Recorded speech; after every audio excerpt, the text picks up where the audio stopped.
मलीर मां ख़बर ॾींदा लुत मलीर जे इलाइक़े रज़ाकाबाद डिग्री कॉलेज में क़ाइम बेनज़ीर इनकम सपोर्ट प्रोग्राम जे मर्कज़ मां पैसनि जी किस्त वसूल कंदे अमले तरफ़ां मुबैना धिको ॾियण सबबि पीरसन औरत ॾाकणनि तां किरी बेहोश थी वई, जंहिंखे फौरी तौर ॻणती जोगी हालत में इस्पताल मुंतक़िल कयो वियो। वाक़िए खां पोइ औरतुनि में सख़्त कावड़ जी लहर पखिड़िजी वई ऐं हिननि अमले ते इल्ज़ाम हणंदे चयो त अमलो ग़रीब औरतुनि खां पैसा उगाड़ण लाइ समूरे इंसानी अख़लाक़ी हदूं ओरांगे वियो वह तज़लील महमूल आहे।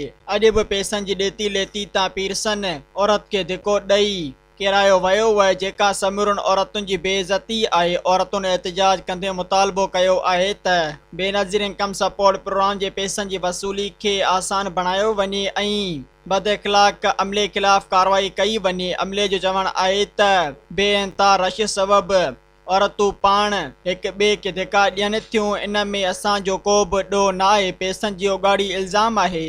सब्सक्राइब कयो अवामी न्यूज़ HD खे ऐं ताज़ा तरीन ख़बरुनि लाइ ॾिसंदा रहो अवामी न्यूज़ HD।